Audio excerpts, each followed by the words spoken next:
Good morning, students. In previous class, we have finished the topic Institutional Representation of Democracy.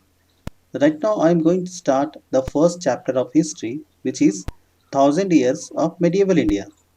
As it is the first chapter of history, so it explains us that how we can read history. Thousand Years of Medieval India. History of a nation fall into three major periods: ancient, medieval, and modern. किसी भी देश का इतिहास तीन भागों में विभाजित होता है: एंशिएंट यानी प्राचीन, मिडिएवल यानी मध्यकालीन और मॉडर्न यानी आधुनिक। In this class we are going to study the Indian history from 8 to 18th century. इस क्लास में हम 8 से 18th सेंचुरी के बीच के समय अंतराल को हम लोग पढ़ेंगे। That is the medieval period of Indian history, जो भारतीय इतिहास का मध्यकाल है। Now we move forward and know about the time frame of medieval period. Time frame यानी समय सीमा। The period which lies between ancient and modern period of history is called medieval, which means middle. Medieval period जो होता है वो ancient और modern के बीच का समय होता है, जिसे मध्यकाल कहा जाता है। Now we move forward and know about source. History can be studied with the help of source. हम लोग इतिहास को सोर्स की मदद से पढ़ते हैं। सोर्स दैट मीन्स स्रोत।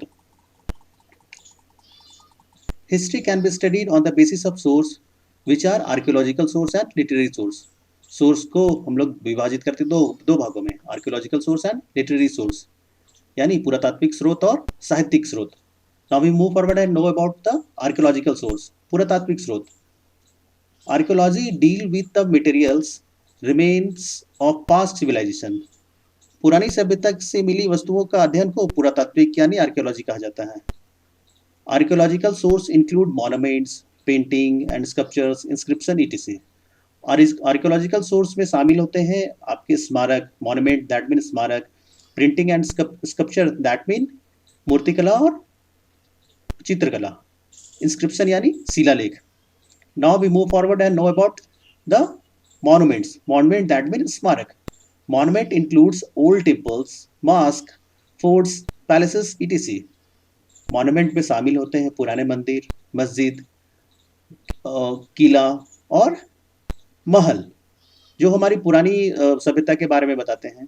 This monument tell us about the engineering skill of that period. और ये मॉन्यूमेंट्स उस टाइम के इंजीनियरिंग स्किल को दिखाते हैं और पुराने समय के गौरव को दिखाते हैं। Now we move forward and know about the printing and sculpture. Printing and sculpture that mean चित्रकला और मूर्तिकला। It is also an example of archaeological source. The printing and sculpture indicate a lot about the customs, food habits, dress and jewelries of the period when these pieces of art were made. मूर्तिकला और चित्रकला यानी print, उस time के जो painting और sculpture बताते हैं कि उस टाइम के लोग कैसे, उन लोगों की संस्कृति थी, लोगों का रीति रिवाज क्या था, लोग कैसे मतलब लोगों का फूड हैबिट क्या था, लोग कैसे कपड़े पहनते थे, कैसे ज्वेलरी पहनते थे, उस टाइम का फैशन क्या था, ये हम लोग को उस प्रिंटिंग और स्कल्पचर से पता चलता है। Now we move forward and know about inscription. That means Silalik.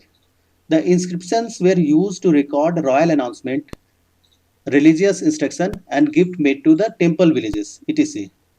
शिलालेख में वर्णित होते थे राजकीय आदेश, धार्मिक इंस्ट्रक्शंस और राजा के द्वारा दिए गए जो दान वगैरह रहते थे, मंदिरों को दान दिए जाते थे, वो उसमें वर्णित होते थे। Inscriptions also describe the achievement of the kings. और राजा की उपलब्धियों को भी शिलालेख के माध्यम से दर्शाया जाता था। Now we move forward and know about the next source which is coins. Most important, coins, सिक्के। Coins and seals provide information about the rules and their administration. सिक्के पुराने समय की राजनीतिक व्यवस्था की, आर्थिक व्यवस्था को दिखाते थे। Now we move forward and know about our literary source which help us to study history. Literary source that mean साहित्यिक स्रोत। The literary source of early medieval period, the religious works and commentaries on the classical text. जो literary source होते हैं वो मध्यकाल के जो धार्मिक किताबें हुआ करती थी, कमेंट्रीज हुआ करती थी, जो पुरानी किताबें थी, उन लोगों को देख करके हम लोग, उन लोगों को पढ़ करके हम लोग को पुराने समय के इतिहास को जान सकते हैं। Now we move forward and know about chronicles. Chronicles, that mean इतिहास. Writers often wrote the history of king, the ruling dynasties is the kingdom of in which they lived. Such books are called court chronicles. जो राजा के दरबार में जो रहते थे writers, वो राजा के बारे में लिखते थे, जो एक कोर्ट क्रॉनिकल्स हुआ कर हो जाता था। इसके अलावा हम लोगों को इतिहास की जानकारी मिलती है ऑटोबायोग्राफी से, बायोग्राफी से, ट्रैवल एज से, जो हम लोगों का जो लिटरेरी सोर्स का बहुत मोस्ट इंपॉर्टेंट एग्जाम्पल है।